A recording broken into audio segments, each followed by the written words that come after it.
성경은 능히 너로 하여금 그리스도 예수 안에 있는 믿음으로 말미암아 구원에 이르는 지혜가 있게 하느니라.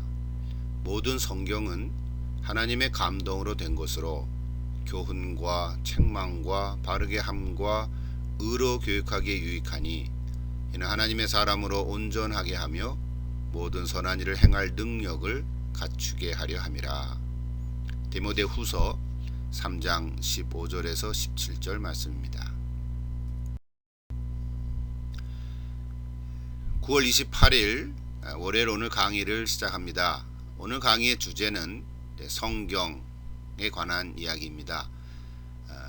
여러분 보시고 또 피드백을 우리 10월 1일까지 제출해 주시면 되겠습니다.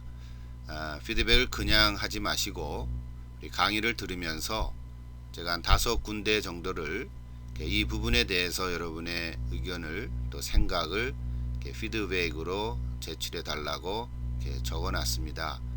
그 부분을 정확하게 보시고 잘 써서 피드백으로 제출해 주시면 좋겠습니다.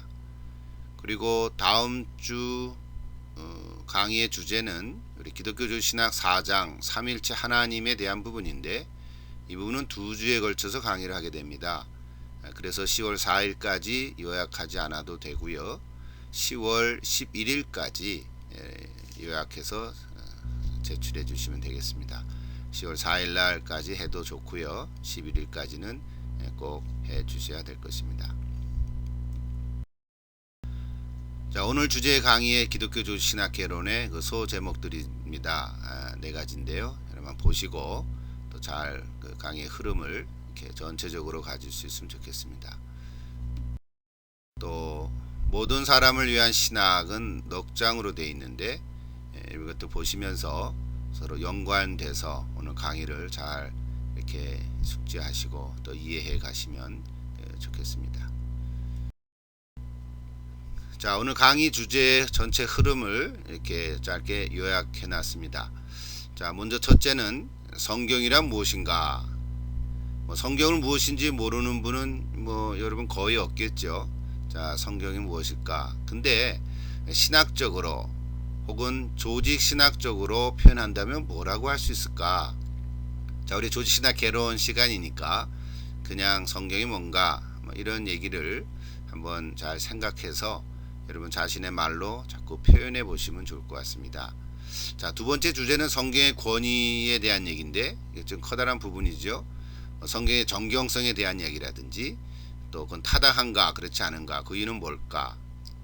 우리 성경의 무호성에 대한 얘기는 많이 들어봤죠. 오류가 없다 그런 얘기인데 불호성 이런 단어는 많이 안 들어본 것 같아요. 예, 여러분 무호성은 오류가 없다 이런 뜻이라면 불호성은 틀릴 수가 없다 이런 얘기입니다. 실수될 수가 없다 이런 의미로 이렇게 불호성이라는 단어를 또 쓰고 있습니다. 한번 또 여러분 그냥 참고로 보시고요. 자, 그래서 성경의 권위에 부적합한 그런 접근들이라는 것이 뭘까? 좀 여러 가지로 이렇게 좀 소개하고 있습니다. 그 부분들을 여러분 자세히 읽으면서 오늘 이 시대에 우리 성경에 관계된 그런 주제들을 쟁점들을 여러분이 좀 파악하시면 좋을 것 같습니다. 그렇다면 우리는 성경의 올바른 해석학적 방법이 어떤 것들이 있는지를 좀 찾아봐야 되겠죠. 예, 그래서 그래서 그런 성경과 나 혹은 성경과 오늘의 교회 공동체 그리고 이 시대의 관계를 우리는 어떻게 보아야 하는가 이런 거는 꼭 교재에 나와 있는 부분들은 아니지만 이렇게 전체적으로 묶어서 그저 마무리를 하려고 이렇게 적었습니다. 여러분 이번 주 강의를 잘 들으시고 여러분에게 좋은 유익한 시간이 되면 좋겠습니다.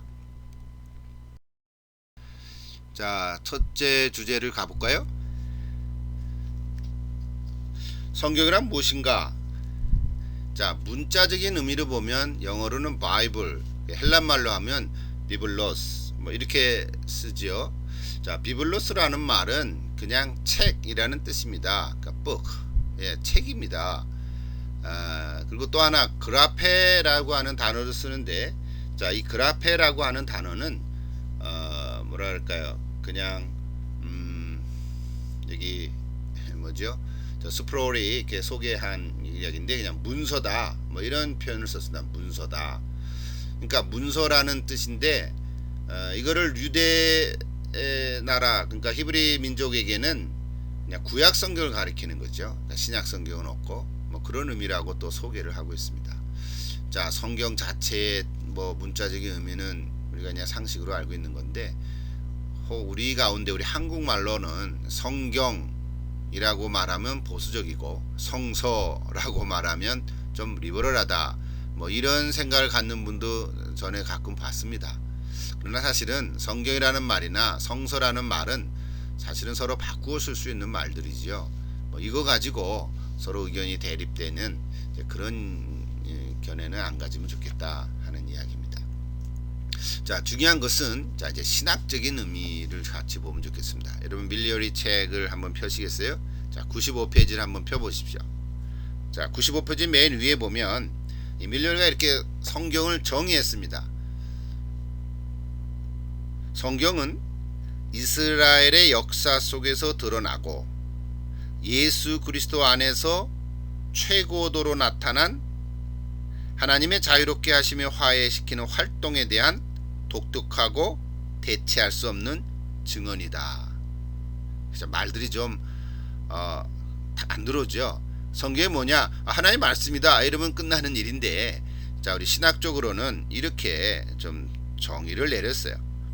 물론 여러분이 그 말을 동의하거나 동의하지 않거나 뭐 결국 우리가 동의하는 이야기들인데요. 이스라엘 역사 속에서 드러나고 무슨 얘기입니까? 구약 시대에 이스라엘이라고 한 백성, 하나님의 백성들 한 나라의 역사 속에서 나타나진 밑으로 가면 증언이다. 뭐 이런 얘기죠. 그리고 신약적으로 보면 예수 그리스도 안에서 최고도로 나타난, 그러니까 예수 안에서 나타난 모습들인데 그 모습이 뭐냐면 하나님의 자유롭게 하시며 화해시키는 활동. 예, 진리를 알지닌 진리가 너희를 자유케 하리라. 그런 얘기들이죠. 예수 안에 참 자유가 있다.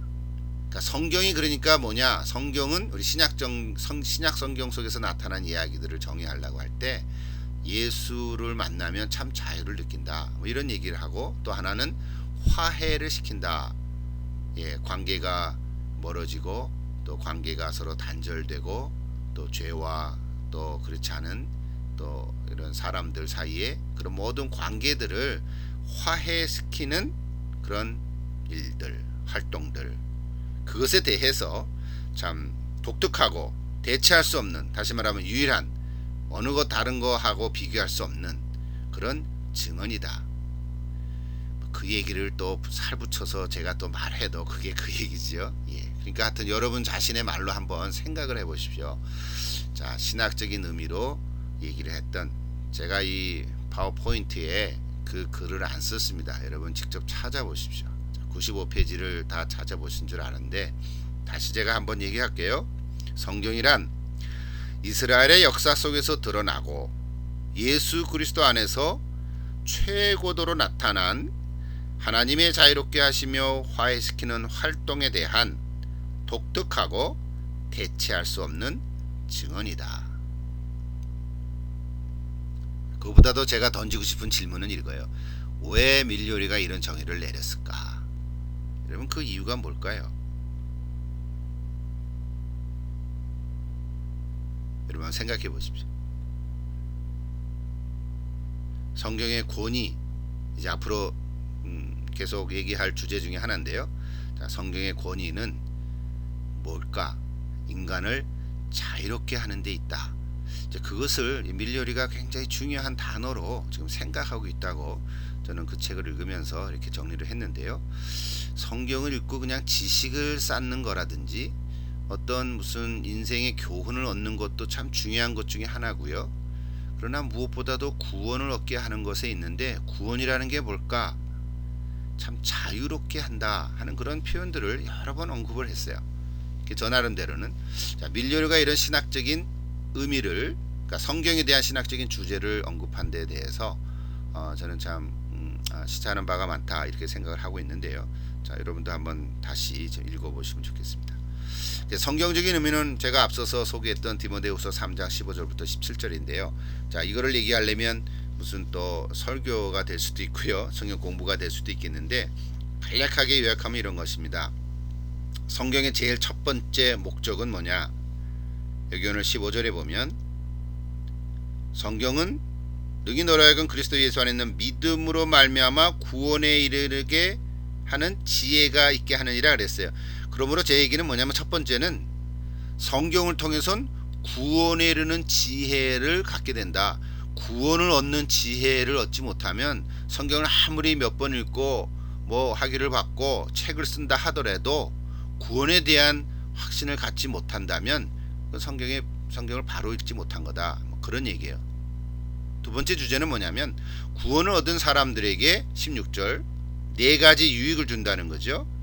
성경 하나님의 감동으로 된 것으로 교훈과 책망과 바르게 함과 의로 교육하게 유익하다. 네 가지죠. 그러니까 구원 얻은 사람들에게 교훈을 주고 어떻게 살아야 될 것인가, 또는 잘못했을 때 책망하고 그래서 바르게 하고 즉 돌아오게 하고 회개한 이후에 다시 돌아오게 하고 또 의로 교육한다. 성숙한 그 자리에서 다시금 좀 새롭게 살아갈 수 있도록 성경은 우리에게 유익을 준다. 그런 얘기 아니겠어요? 그리고 마지막 17절에는 성경은 우리에게 먼저 사람으로 온전케 하는 일을 한다는 거죠. 사람을 먼저 변화시킨다는 거죠. 그래서 그 변화된 사람으로 말미암아 하는 일을 온전케 하는 거죠. 사람이 먼저 중요하다. 그 사람이 바뀌어지면 그 사람이 하는 일들이 선한 일을 하게 되고 또 새로운 일을 하게 된다. 그 능력을 갖추게 된다. 뭐 이렇게 우리가 성경을 좀 아주 간략하게 요약하면서 얘기할 수 있습니다. 자, 여러분 자신도 성경이란 무엇인가, 뭐 이 주제를 가지고 제목을 가지고 뭐 다시 정리를 좀 해보십시오. 예, 문자적인 의미, 또 신학적인 의미, 또 성경적인 의미. 자, 여러분에게 좀 더 정리할 수 있는 도움이 되면 좋겠습니다.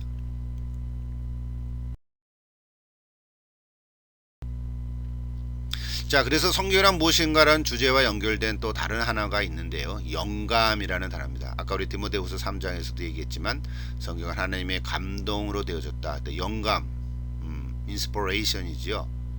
우리 지난주에 강의가 계시였는데, 계시와 성경의 주제와 연결해서 또 쓴 그런 부분들이 참 많이 있습니다.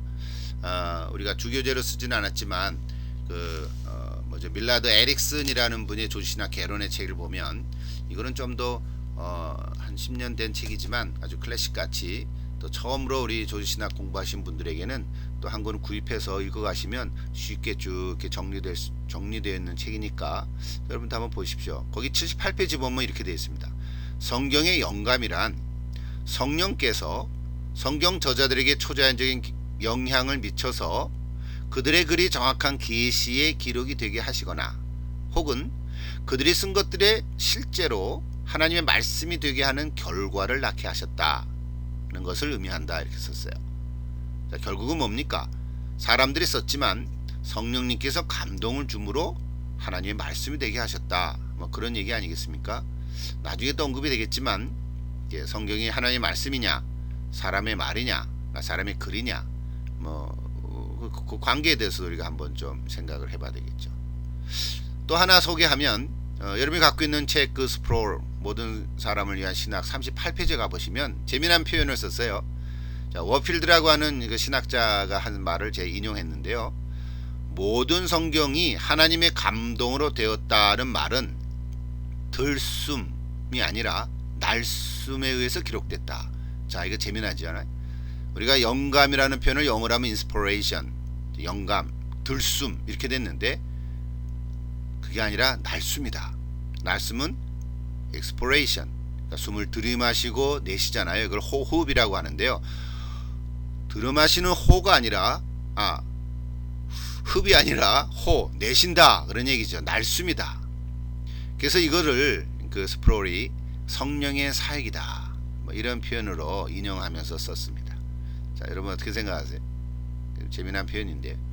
자, 그래서 다양한 시대, 이거는 뭐 제 표현입니다. 다양한 시대에 다양한 사람들에게 성령이 임하심으로 그들의 말씀을 기록했으므로 성경은 그다음 인간의 고안물이 아닌 것만큼은 분명하다.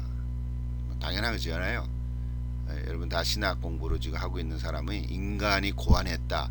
이거 무슨 소설책 아니라는 거죠. 섹스피어의 무슨 그 4대 비극에 관계된 책, 아주 문학적인 그런 클래식 책은 아니라는 거죠. 예. 근데 사실 믿지 않는 사람들은 성경을 그렇게도 생각하니까 성경이 그들에게는 하나님의 말씀이 아닌 거죠. 그래서 하여튼 단정적으로 성경은 인간이 만들어낸 고안물이 아니다, 창작물이 아니다. 이렇게 해서 우리가 좀 정리를 하면 될 것 같습니다.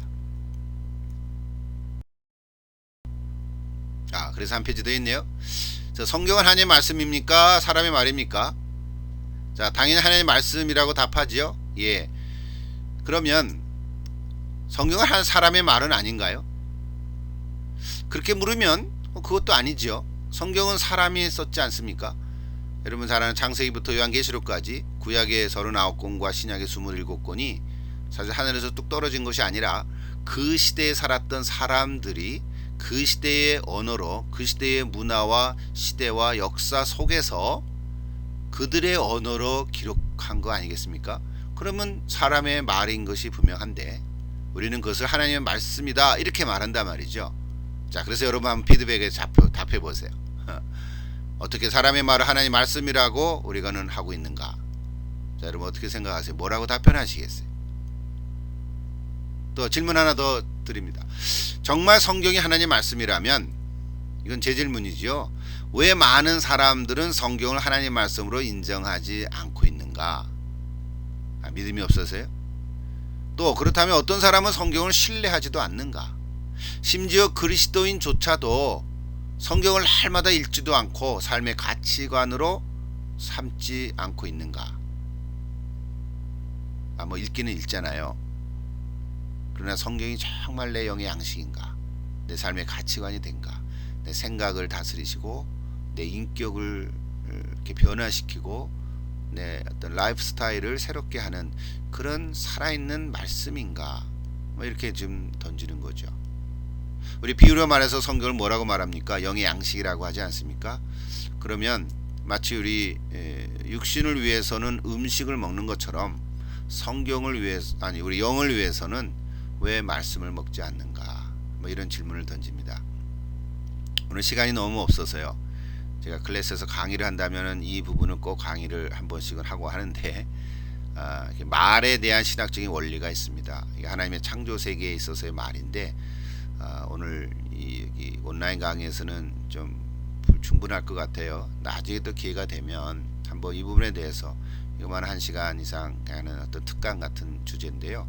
이런 말이 참 얼마나 중요합니까? 핵심은 이런 거예요.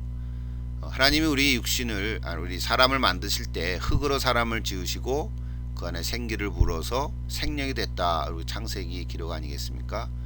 그래서 육을 위해서는 우리가 음식을 먹죠. 오늘도 여러분 식사하지 않았겠어요? 우리가 먹는 음식은 다 이렇게 살펴보면 뭡니까? 식물하고 동물이죠. 살아있는 거 우리가 잡아먹는 겁니다. 가공한 식품들도 있겠지만 자세히 보면 우리가 돌을 씹어 먹진 않거든요. 우리가 육을 위해서 먹는다고요. 하루 2끼 혹은 3끼씩 먹잖아요. 죽을 때까지 먹습니다. 죽는 순간까지 먹잖아요. 그런데 우리 영을 위한 양식이 있다는 거죠. 영적인 존재도 음식이 있는데 그 음식이 바로 뭐냐면 말이라는 것입니다. 우리 믿는 사람들은 그것이 하나님의 말씀, 존칭어로 말씀이라고 얘기해서 성경을 얘기하지 않습니까? 그러나 말씀, 그게 말이죠. 그러니까 말이라고 하는 것이 양식이다. 근데 이게 말은 3가지 통로로 온다는 거예요. 영적인 존재로부터 오는 통로가 말인데 하나로부터 오는 말이 있고 그게 말씀이고 이 세상을 통해서는 말, 이게 어떤 이게 사단이 지배하는 그런 말이 있고 영적인 존재잖아요. 천사 레벨이니까. 또 하나는 다른 사람들, 사람들이 육과 영으로 창조된 존재니까 다른 사람으로부터 오는 말이 또 있다는 거죠. 그래서 이 3종류의 말이 우리 가운데 있는데 우리가 하나님의 말씀인 이 말을 먹어야 되는데 세상을 통해서 오는 말을 많이 먹고 또 사람들을 통해서 오는 말들을 많이 먹기 때문에 하나님의 말씀이 먹히지 않는다는 거죠. 이렇게 먹고 싶지 않다는 거죠. 이미 배불렀다는 거죠. 너무 간단하게 얘기해서 여러분 그 전체의 그 시각을 놓칠 수도 있고 또 그림을 그릴 수도 없어서 이렇게밖에 말을 못 하는데요. 어쨌든 오늘 성경이란 무엇인가라는 이 주제에 대해서 여러분 정리를 잘 해 보시면 좋을 것 같습니다.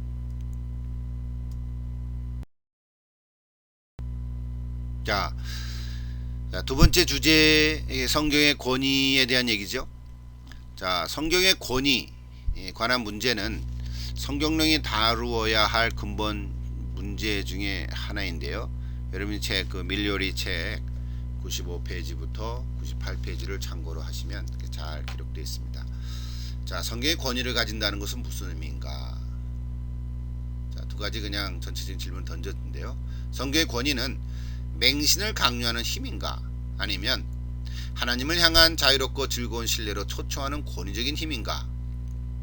이렇게 물어보니까 첫 번째 게 아니고 두 번째 같잖아요. 예.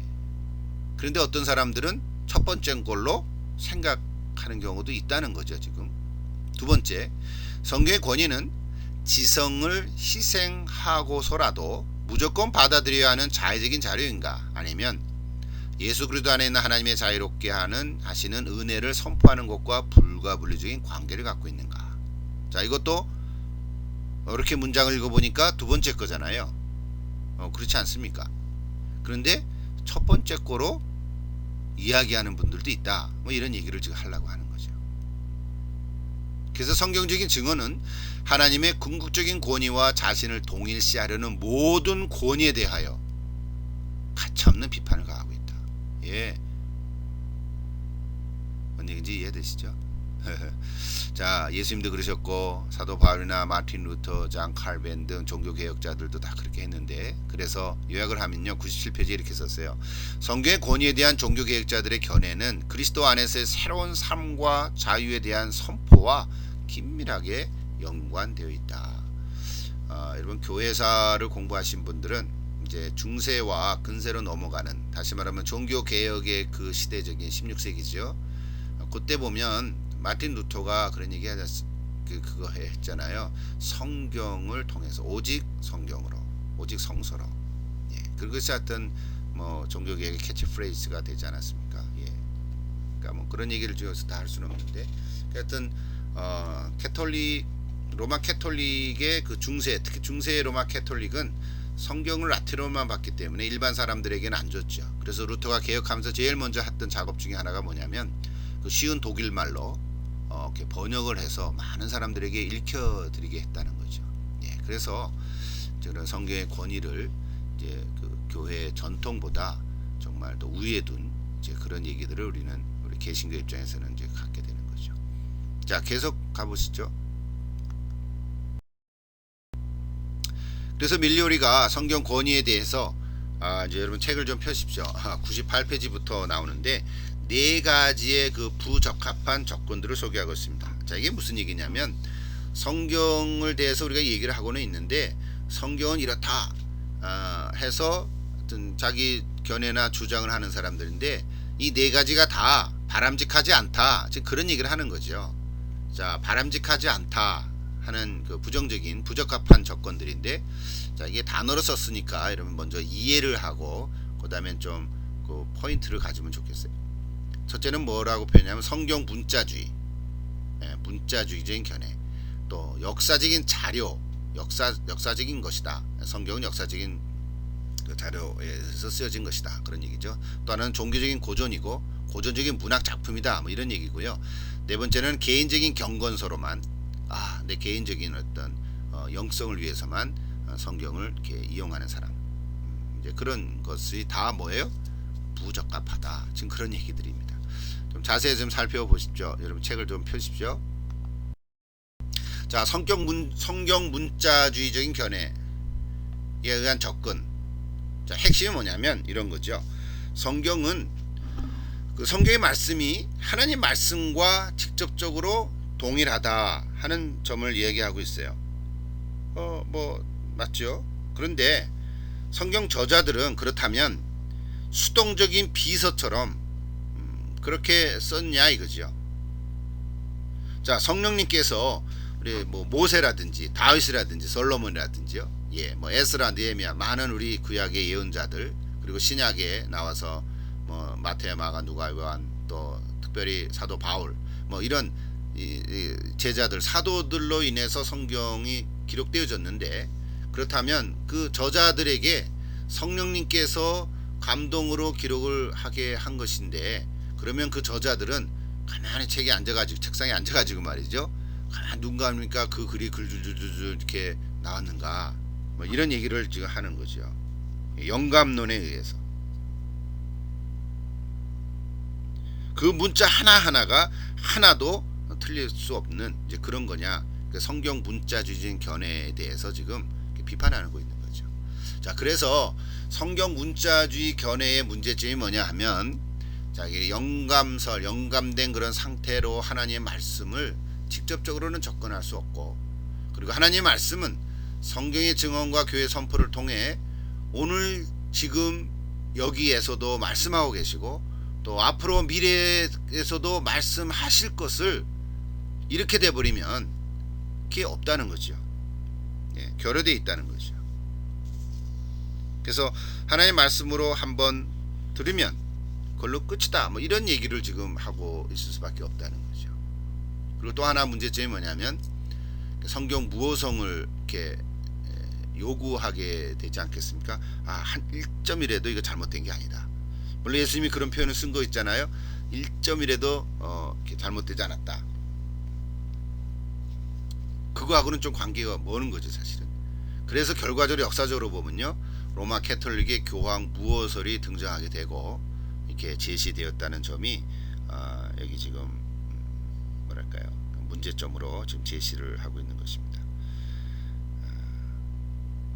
쉽게 얘기하면 성경이 이렇게 자유롭게 생명을 살리는 말씀으로서의 의미는 이렇게 가져가지 못한다는 거죠. 그래서 그것이 그릇된 기반 위에 서서 접근해 갔다, 뭐 이런 얘기를 지금 정리하고 있습니다. 제가 한 페이지 요약을 하느라고 이렇게 적어놨는데요. 자, 여러분 그 글들을 다시 한번 읽으면서 그 흐름을 여러분 이렇게 이해하시면 좋을 것 같아요. 자, 두 번째 접근법을 가볼까요? 자, 두 번째는 뭐냐면 단순한 역사적인 자료다, 그런 얘기예요. 그러니까 성경은 실제로 역사주의적인 입장이죠. 역사적 정황 속에서 이해할 수 있게 되었다 하는 점은 참 좋지만, 그러나 그 문제가 뭐냐면 그 시대에 국한되어졌다는 거죠. 그 시대 속에서 갇혀졌다는 거죠. 그래서 전달된 그대로의 텍스트라기보다는 그 시대에 쓴 사람들의 그 역사가라는 것은 자기 나름대로의 관점이 있지 않겠습니까? 역사적인 의식이 있는 건데, 그런 역사가가 재구성해야 하는 그런 사실들이라는 점이죠. 자, 그것이 실제로 성경의 바른 말씀을 이렇게 이해할 수 없게 됐다는 거죠. 그래서 이 역사주의적인 입장은 우리 성경의 이야기가 사라지는 그런 심각한 결과를 낳게 됐다는 점이죠. 모든 그런 역사적인 그 이야기, 그래서 요즘에는 이야기 신학이라는 단어가 나옵니다. 이야기 신학, 이런 말 들어보셨는지요? 내레티브 셀러지인데요. 그런 설교도 이야기식 설교, 뭐 이런 표현들도 있는데, 성경의 이야기가 그냥 이야기가 아니라 이거를 다 역사적인 그런 해석을 해가지고 재구성하게 됐다는 거거든요.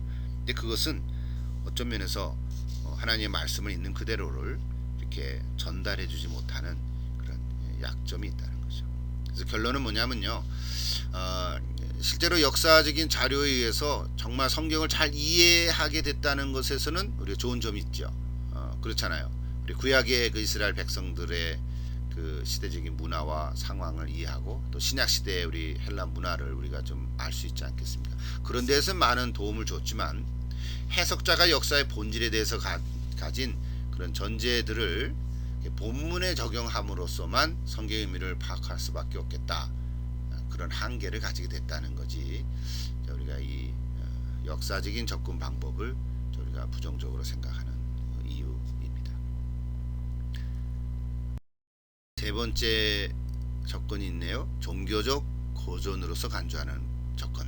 이 고전이라는 말은 뭐냐면 일종의 하나의 문학 형태다, 그런 얘기입니다. 물론 성경에 보면 역사 물도 있고 또는 시도 있고요, 소설도 있고, 뭐 예언서도 있고, 뭐 그렇지 않습니까? 그러나 이거를 성경을 그냥 위대한 문학으로만 생각한다면 일반 고전들이 갖고 있는 그런 문학과 인간 문화의 영역에서 벗어날 수 없다는 거죠. 그냥 그 성경과 똑같죠. 예. 성경이나 섹스피어, 뭐 햄릿이나 여러분 그렇죠. 우리 뭐 중요한 어떤 까라마조프의 형제들이라든지 뭐 이런 뭐 문학 작품과 뭐 크게 다르지 않다. 뭐 이런 수준으로 공부를 하는 거죠. 그래서 우리 대학교에 가면은 성경 문학 뭐 이런 과목들이 저도 옛날에 공부한 적이 있는데요. 그러니까 그런 종교학 과목에서는 흥미있는 인기가 있을지 몰라도 실제로 교회 내에서 성경이 이제 담당하는 그런 독특한 기능을 가질 수는 없다는 거죠. 해석하거나 살아있는 하나님의 말씀으로서 우리의 심령을 변화시킨다거나 이런 거는 좀 없는 거죠. 그냥 문학이죠, 문학. 그래서 예수 그리스도에 대한 신학적인 고백이 어렵게 되었다는 거고요. 그래서 결국은 성경은 단순한 위대한 문학이 아니라 오늘날에도 살아계신 예수 그리스도에 대한 신앙적인 질문이 결여되어 있다는 점에서 자 이렇게 종교적 고전 문학 작품으로만 접근하는 이 방법은 적절하지 못하다. 그렇게 소개하고 있는 것입니다. 글쎄 여러분 다 이해할 수 있겠죠? 또 이해하고 있을 수 있고. 마지막 보십시다. 개인적인 경건소로만 이해하는 접근 방법. 자, 앞에 세 가지 접근 방법에 맞서서 이 네 번째 얘기는 경건주의적인 입장을 가지고 접근하는 거죠. 자, 앞에 세 가지 그것은 아까 얘기했지만 뭐죠? 그 역사주의적인 입장이라든지 문학적 접근이라든지 뭐 이런 거에 대해서 경건주의 입장이니까 구원에 대한 강조하니까 좀 좋은 것 같아요. 그래도 여기에도 문제점이 있다는 건데, 자 보세요. 나를 위한 성경의 메시지로만 읽고 묵상하는 것은 중요하지만 우리를 위한 그리고 나아가서 세계를 향한 이 메시지와 분리될 때는 왜곡될 수도 있다. 즉 역사의식이 결여된 개인주의적인 차원에 머무르고 만다. 이것도 좀 비판이 되겠잖아요. 옆에 사람이 어떻게 되는지 상관이 없어. 나만 잘 되면 된다. 뭐 나만 이렇게 예수 잘 믿고 이렇게 신앙생활하면 된다. 뭐 이런 생각으로 이렇게 머무를 수 있다는 거죠. 그러니까 이거는 공동체 의식을 약화시키는 거고요. 또 좀 큰 그림으로 보면 역사 의식이 약화되는 거죠. 그러니까 우리 성경은 어떤 면에서 특히 구약 성경은 더 그렇잖아요. 활동하시는 하나님, 역사 속에서 활동하시는 하나님을 우리에게 보여주고 있는데 반해서 이 개인적인 경건서로만 이렇게 묵상하는 성경으로만 생각된다면 이거는 역사 의식이 결여되어 있다. 이런 얘기를 좀 공동체 의식이 결여되어 있다. 약화된다. 뭐 이런 문제점을 지적할 수 있다는 거죠. 자, 이게 결론적으로 좀 정리하십시다. 그래서 앞에 네 가지 접근들은요, 일종의 이즘이 되면 항상 문제가 되지 않습니까? 이즘, 성경 문자주의, 역사주의, 신미주의, 개인주의, 이 주의가 붙으면 항상 이거는 바람직하지 않잖아요. 성경의 실질적인 권위는 뭐냐면 이런 데 있는 것이 아니라 오직 신앙 공동체의 삶 속에 있다. 성경이 권위를 가질 수 있는 것은 바로 신앙 공동체의 삶 속에 있다. 뭐 이렇게 지금 말하고 있어요. 자, 우리 흔히 언급하는 용어로 이렇게 제가 정리를 한 건데, 권위는 중요하지만 권위주의는 우리가 지양해야 되죠. 권위는 중요하지 않습니까? 아버지의 권위, 부모의 권위, 이런 거 중요하죠. 또 어떤 지도자들의 권위, 교회에도 그렇고 우리 국가도 그렇고요. 그러나 그것이 권위주의가 되어버리면 그거는 바람직하지 않다는 거죠. 또 그거와 마찬가지로 성경은 소중하지만 성경주의, 이런 말 있나요? 성경주의도 배격해야 된다. 모든 것을 성경으로 우리가 파악해야 되고, 성경이 내 발의 길이요 내 등의 빛이요 내 길의 빛이니다. 이렇게 우리가 믿고 성경을 늘 가치관으로 생각하는데, 그러나 성경주의가 돼버리면 이거는 아니라는 거죠. 그래서 그 밀리 우리가 이렇게 얘기했네요. 103페이지에 그리스도인들은 성경의 존재를 믿는 것이 아니라 성경이 증언하는 살아계신 하나님의 존재를 믿는 것이다. 자, 여러분 어떻게 생각하십니까? 이거 뭐 당연하죠, 맞죠? 예, 그래서 지금까지 주제로 얘기했던 게 성경의 권위와 연결해서 자, 여러분이 한번 피드백을 좀 적어보십시오. 자, 우리 성경의 권위는 어디에 있는가? 성경의 권위는 어디에 있는가? 여러분 성경이 진짜 권위가 있다고 생각하십니까? 성경 어떤 다른 문학적인 작품과는 전혀 다르다고 생각을 하십니까? 예. 그렇다고 여러분 성경을 잠잘 때 베개 베고 자면은 성경이 머릿속에 들어오는 건 아니죠. 예. 또 어떤 분은 성경책 위에 다른 책을 놓으면은 또 안 된다고, 또 부정탄다고 그렇게도 얘기하는 사람이 있어요. 뭐 좋을 수도 있고 별로 의미가 없을 수도 있고요. 예. 어떤 그 성경의 권위에 대해서 오늘 이렇게 좀 짧은 시간 이렇게 나눈 건데요. 책들도 좀 보시고, 자, 여러분이 성경의 권위에 대해서 어떻게 생각하는지 피드백을 적어보시면 좋겠습니다. 자, 이런 배경에서 언급되는 주제가 바로 성경의 필수 불가결성이다. 이게 단어가 필수 불가결성이다. 그래서 풀어서 제가 써봤는데요. 자, 하나님과 사람 사이의 관계를 새롭게 하는 데 있어서 성경은 없어서는 안 되는 아주 중요한 도구다. 예. 성경은 꼭 필요하다, 그런 얘기죠. 특별히 성령의 통로가 된다, 이런 의미에서. 그래서 그 103페이지부터 그 주제가 나오거든요. 여러분 또 쭉 읽어보시면서 107페이지까지 그 어떤 문장에 있는 용어들이 계속 반복되어 나와요. 그 문장의 용어들이 이런 거예요. 첫째는 성령의 권능으로, 이렇게 됐어요. 성경은 성령의 권능으로 예수 그리스도를 통하여 그다음 무엇을 우리에게 보여주냐면 살아계신 하나님과의 새로운 관계를 맺도록 하기 위해서, 개인적이죠. 예, 한 사람과 하나님과 끊어진 관계, 이거 다 설명을 해야 되잖아요. 에덴 동산에서부터 창조와 타락과, 예, 선악을 알게 하는 나무의 실과를 먹으면 죽으리라.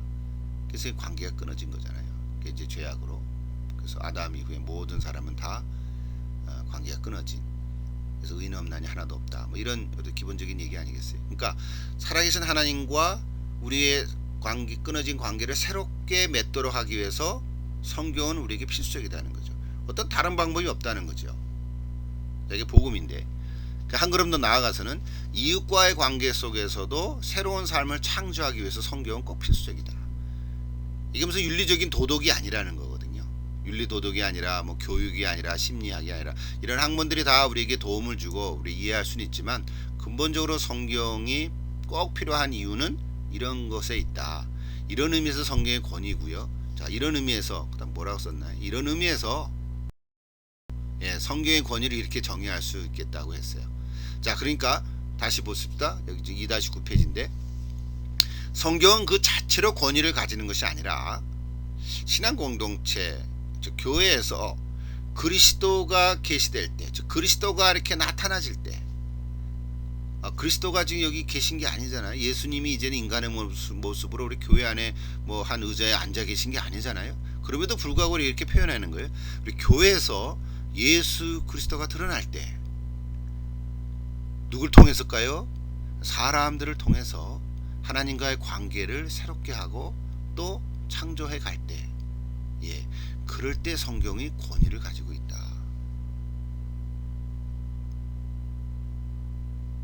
여기에 쓰지는 않았는데요.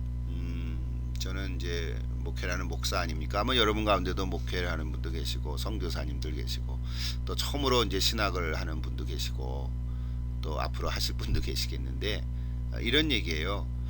저는 목사로서 우리 성도들과 목사의 관계는 어떻게 설정해야 되나, 뭐 이런 질문들을 하는 경우도 많거든요. 성도님들도 그렇고 우리 장로님들 그렇고, 목사와 성도의 관계는 어떻게 가지면 좋을까? 물론 아주 따뜻한 인간적인 관계도 필요하고요. 뭐 같이 식사도 하고 또 뭐 어떤 개인적인 얘기도 나누고 다 그렇게 하거든요. 그러나 하나 꼭 짚고 넘어갈 게 있다면 제가 이렇게 얘기한 적이 있어요. 성도와 목사와의 관계는 그 사이에 꼭 성경 말씀이 필요하다. 말씀을 통한 관계가 형성되지 않으면요, 말씀을 통한 관계로 서로 대화가 되지 않으면요, 그 어떤 대화가 있어도 상관은 없어요. 뭐 골프 얘기를 할 수도 있고요, 뭐 낚시 얘기를 할 수도 있고요, 또는 본인의 어떤 심각한 문제를 얘기할 수도 있고요. 여러 가지 자녀의 문제를 얘기할 수도 있고, 어떤 주제를 얘기한다 하더라도 그 사이에 하나님의 말씀이 성경을 가운데 놓고 관계가 형성되지 않으면 목사와 성도의 관계는요 오래 못 가는 거죠. 인간적으로 친하다 그래서, 그리고 뭐 재밌게 논다 그러면 한 6개월, 많으면 2년 그 정도밖에 못 가요. 여러분 한번 뭐 이거는 지금 신학적인 강의는 아닌데요.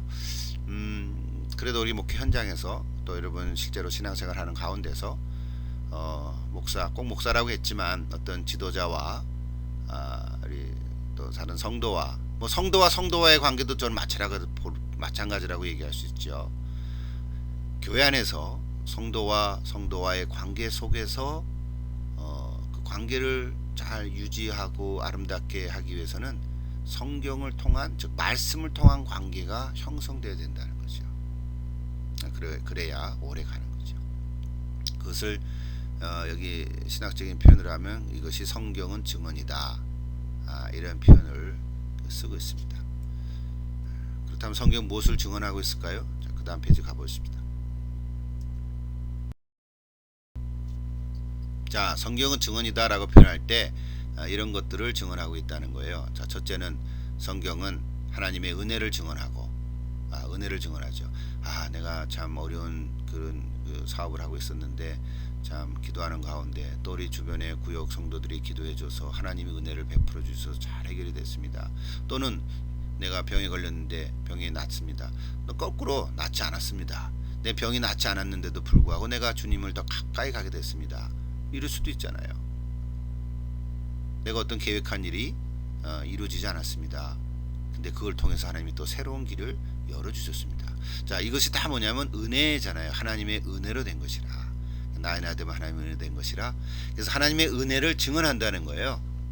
성경이 우리를 통해서, 우리의 삶 속에서, 뭐 이런 얘기들이죠.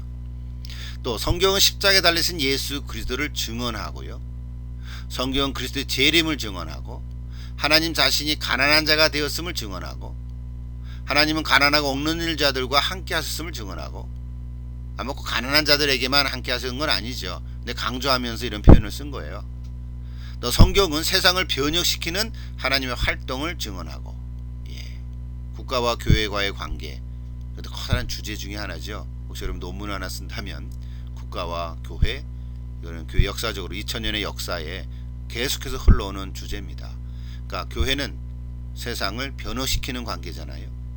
여러분 리차드 니버, 지난주에 표현한가요? 리차드 니버의 그리스도와 문화라는 책을 보면 아주 자세히 기록되어 있지 않습니까? 그러니까 근데 성경은 그 세상을 변혁시키는 하나님의 활동을 증언하고 있다는 거죠. 이거 그냥 예를 들어서 몇 가지 써놓은 거죠. 7번째는 여러분이 그 문장을 채워보십시오. 성경은 그 외에도 무엇을 증언하고 있습니까? 자, 여러분의 삶을 통해서 여러분의 삶의 자리를 들여다보면서 성경은 나의 삶에 무엇을 증언하고 있습니다. 여러분 한번 적어보십시오. 여러분 어디서 사시든지, 또 무슨 일을 하시든지, 또는 최근에 보니까 이사하신 분도 계시고요. 또 내가 어떻게 이렇게 신학을 공부하게 됐는지 저도 아직 잘 모르겠습니다. 이런 분도 계시더라고요. 그러니까 성경은 나의 삶을 인도에 가심을 증언하고 있습니다. 뭐 이렇게 표현할 수도 있지 않겠어요?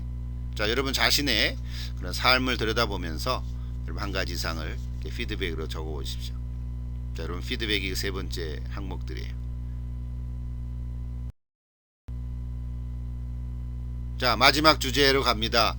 그래서 그래서 우리는 성경 어떻게 해석하나 원리를 소개하고 있는데, 자, 성경의 권리를 앞에서의 관점에서 본다면, 즉 예수 그리스도 안에서 드러난 하나님의 주권적이고 자유롭게 하며 화해시키는 사랑에 대한 필수 불가결한 관점에서 성경의 본의를 본다면, 그럼 우리는 성경을 어떻게 해석하는 것이 좋을까? 자, 네 가지 원리를 소개하고 있습니다. 자, 이게 107페이지부터 122페이지까지 지금 일요리가 쓰고 있는데요. 자, 여러분 이 부분 역시 좀 자세히 정독해 보십시오. 정독하면서 좀 먼저 문장의 용어들을 좀 하나씩 이해할 필요가 있습니다. 이게 신학적인 용어고 번역이 돼서 우리 한국말로 잘 번역이 됐지만, 이렇게 처음 들으시는 분들은 그 단어 때문에 우리가 이렇게 좀 블럭될 가능성이 있거든요. 그래서 무슨 용어를 잘 이해하시고요. 또 핵심이 뭔가 뭐 한 몇 페이지씩은 되어 있지만 핵심은 뭘 얘기하는가. 그리고 혹시 여러분 마음에 와닿는 부분이 있으면 줄을 좀 치시고요. 또 이해하기 어렵고 이건 잘 모르겠다 동의할 수 없는 부분을 체크를 하시고, 그리고 마지막에는 마지막에도 썼습니다. 성경 해석학이라는 헤르메노이틱스라고 하는 그런 과목이 있는데 뭐 우리 CBT에서 하는지는 모르겠어요. 근데 그런 과목을 있으면 또 거기서 질문도 하시고 또 자세히 배울 수 있으면 좋겠습니다. 자, 네 가지 원리 중에 첫 번째입니다. 성경은 역사적, 문학적 감수성을 가지고 해석해야 된다. 자, 이게 무슨 말입니까? 역사적이라고 해서 스스로 과거에 갇히거나 또는 문학적이라고 해서 아까 앞에 조금 소개를 했죠. 예, 좀 부적절한 접근 방법 뭐 이런 거 하면서 언급을 했던 것 같아요. 또 그래서 경건주의적인 허구의 이야기로 이렇게 환원해서는 안 된다. 성경은 그러니까 단순한 역사적인 역사적인 자료라든가 사실을 전해주는 거라든가 또는 문학적인 것이라든가 꼭 그런 거 아니라는 거거든요. 여러분도 이해할 수 있겠죠. 예, 구약의 역사를 보면요, 한 40년 동안 왕을 한 오므리 왕은 세 줄로 끝나버리고 말아요. 그리고 악한 왕이었더라 그래요. 실제로 오므리가 악한 사람은 아니고 이스라엘 나라를 이렇게 번성하고요, 땅도 넓히고 그런 사람이거든요. 그런 왕이었는데 우상을 섬겼단 말이에요. 그러니까 성경의 관점에서 보면, 하나님 관점에서 보면 하나님 섬기지 않고 우상 숭배한 사람은 다 악한 왕이에요. 그런 게 어딨냐? 근데 성경은 그렇게 우리한테 전해주고 있는 거예요. 그러니까 단순한 역사적인 어떤 사건을 우리에게 전해주는 역사물은 아니라는 거예요. 단순한 역사물은 아니라 그런 얘기거든요. 예, 그래서 해석의 원리가 필요하다는 거죠. 거기 요약했어요. 여러분 건 몇 페이지인가요? 107페이지부터 한 4페이지 나오나요? 112페이지까지 111페이지까지 나온 거를 핵심만 썼는데 이런 것들이 있어요. 성경적 성경 연구는 필요합니다. 또 그 방법은 하나님의 행동의 구체성을 진지하게 고려하도록 도와주고 있습니다. 또 역사적 성경 연구는 성경 이야기가 텍스트 밖의 실제를 가리킴을 상기하도록 만듭니다. 예, 여러분 신약 성경에 예수님 오셨을 때 그 1세기 그때 그 로마의 그 배경들, 헤롯 대왕이라든지요, 그 시대는 실제 역사 아니겠습니까? 빌라도라는 사람도 실제 통족이었고, 또 예수님을 잡아 십자가에 이렇게 달려 돌아가게 하신 그 명령을 내렸지 않습니까? 그래서 빌라도의 보고서라고 하는 문서가 지금도 있거든요. 그 빌라도의 보고서라고 하는 것이 그러니까 역사적인 유물들이죠. 역사적인 그 자료들이죠. 예, 그러니까 성경 이야기가 공중에 떠 있는 얘기가 창작물이 아니라는 거거든요. 그러니까 실제 역사적인 이야기다. 그걸 상기시켜 준다는 거죠. 그러니까 이거 하여튼 좋은, 그렇죠, 이런 해석의 원리를 우리가 갖고 있어야 된다는 거죠. 또 세 번째, 성경적 성경 연구는 신학적으로 계시의 역사적 구체성을 인식하도록 도울 뿐만 아니라 저자들의 한계와 오류 가능성이 있는 인간임을 계속적으로 상기시킨다. 예, 성경의 저자는 지금 한 40여 명이 썼다고 지금 얘기하고 있거든요. 그들의 그 어떤 오류도 있고요. 예, 또 성경에 보면 숫자적인 오류도 있어요. 창세기 마지막 보면 요셉이 이제 그러니까 야곱이죠. 야곱의 아들들이 70명 됐다 그러거든요. 근데 출애굽 보면 72명으로 나와요. 그럼 2명이 어떻게 됐나? 이런 얘기들도 있고 말이죠. 여러 가지로 오류 가능성이 있는 인간이에요. 바울도 그렇고요, 베드로도 그렇고. 자, 그런 거를 따져 물을 필요는 없지만 그런 걸 우리가 이해할 필요가 있다는 거죠. 또 네 번째 보십시다. 성경적 성경 연구는 이전에 확실하게 간주했던 것들이 의문시될 수 있는 위험도 감수해야 된다. 예, 그렇죠. 내가 전에 몰랐네, 이런 얘기들이죠. 그러니까 역사적 성경 연구는 그래서 역사적 과제를 실증주의적으로 이해하는 입장을 지지하는 것은 그렇다고 결코 아니다. 그래서 아까 제가 언급을 했습니다만은, 예, 실제로 역사의 그 과정들을 다 기록해주는 그런 역사책은 아니라는 거죠. 예, 그러나 우리가 성경을 이해할 때 또 해석해가는 원리 중에 하나가 역사적인 그런 관점을 가지고 우리는 해석할 필요는 있다. 그래서 앞으로 여러분 많이 공부를 해야 됩니다. 성경 66권인데요. 큰 그림들을 우리가 공부를 해야 됩니다. 앞으로 여러분 특별히 구약 신학을 전공하실 만한 분이 계시면, 또 신약 성경도 전공하지만 구약 신학을 공부하려면 이스라엘 역사를 알아야 되고요. 이스라엘 종교도 알아야 되고, 이스라엘의 어떤 문화나 뭐 그래 유대인이 될 필요는 없지만은요. 그들의 어떤 관습 또 유대 랍비들도 한번 만나보고요. 뭐 이런 것들이 좀 필요한 우리의 신학적인 작업들입니다. 너무 이렇게 갇혀서 공부할 필요는 없죠. 물론 우리가 신앙은 참 보수적으로 갖고 있어야 되는데 이제 신학을 하려고 할 때, 특별히 우리 성경을 좀 연구하려고 할 때는요, 뭐 이런 여러 가지들이 좀 필요하다고 합니다. 뭐 짧은 얘기 어떻게 다 하겠습니까? 자, 두 번째 원리는 이런 겁니다. 성경은 하나님 중심적으로 해석해야 된다. 마땅하죠. 성경의 거대한 이야기는 하나님의 정체성을, 특히 이제 삼일체, 다음 주에 얘기하는 거 하나님 삼일체 하나님 얘기하겠죠. 근데 하나님의 정체성을 삼일체 하나님, 즉 성령의 권능으로 예수 그리스도 안에서 우리에게 다가오시는 이스라엘의 하나님으로 철저하게 기술하고 있다, 그런 얘기죠. 예. 어떤 분은 그래요. 구약 성경 읽으면서 왜 우리가 이스라엘 역사를 공부합니까? 우리 한국 역사, 국사도 잘 모르는데, 이런 얘기 하거든요. 근데 우리가 단순히 이스라엘 역사를 공부하는 건 아니에요. 우리가 이스라엘 역사 공부해서 뭐 해서 먹겠어요, 사실은. 그러니까 이스라엘 역사를 공부하는 거가 문제가 아니라 그거는 하나의 도구인데, 구약 성경을 더 잘 이해하고 하나님 말씀으로 바르게 알기 위해서 이스라엘 역사를 알아야 된다는 거거든요. 그런 거죠. 예. 그래서 하여튼 성경은 우리 해석의 원리, 이거는 중요한 거, 우리 네 가지인데 이거는 꼭 기억을 하십시오. 하나님 중심적으로 해석해야 된다. 첫 번째 이런 표현이 있어요. 성경 드라마의 중심 배우는, 좀 말이 좀 그렇게 표현됐죠. 그러니까 드라마라고 하니까 배우잖아요. 예, 중심 배우는 하나님이시다. 많은 인간들이 나오지만, 많은 역사적인 인물이 나오고, 바로왕도 나오고 모세도 나오지만, 그 바로왕을 다스리시는 분은 하나님이시고요. 모세를 인도하시고 섭리하시는 분도 하나님이시고, 그러니까 중심 배우는, 중심적인 분은 하나님이시다, 이런 얘기죠. 너무 당연한 거잖아요. 여러분 잘 아는 그 신약 성경에 예수님이 비유로 들은 얘기, 그 탕자의 비유가 있지 않습니까? 예, 두 아들이 있는데 둘째 아들이 먼저 자기 그 이제 유산을 달라 그래 가지고 마음대로 써서 탕진하고 다시 아버지 집으로 돌아오잖아요. 우리는 그 얘기 누가복음 15장에 나오나요? 그 얘기의 핵심은, 사실은 중심 인물은 탕자가 아니죠. 그러니까 둘째 아들이 아니라 누굽니까? 아버지죠. 물론 비유 얘기예요. 그러나 그 비유의 핵심은 아버지예요. 아버지의 사랑, 그 아버지의 마음을 보여주고자 하는 거거든요. 예, 다시 그걸 비유니까 우리 영적으로 얘기하면 다시금 돌아오는 우리 떨어져 나간 사람들, 또 믿지 않는 사람들이 다시 예수님 믿고 하나님께로 돌아오는 것을 비유로 얘기하는 거잖아요. 예, 그 아버지의 마음, 하나님 아버지의 마음을 얘기하는 거가 이제 그 표현들이죠. 예, 뭐 이런 얘기 성경 보면 얼마나 많이 나오는지 모릅니다. 예, 그래서 중심되는 분은 하나님이시다. 자, 또 두 번째, 성경이 증언하고 있는 하나님 어떤 분입니까? 하나님의 속성에 대해서. 자, 이거는 우리 다음번에 좀 자세하게 얘기하면 좋겠습니다. 예, 또 세 번째, 성경을 하나님 중심으로 읽는다는 것은 새로운 자기 이해를 자극하고 새로운 공동체적 정체성을 제공하는 것 이상이다. 예, 이게 뭐예요? 성경을 통해서 나를 발견하는 것도 중요하지만, 뭐 지식 얻기 위해서 공부하는 건 아니죠. 읽는 건 아니죠. 예, 그래서 하나님을 알아가는 거죠.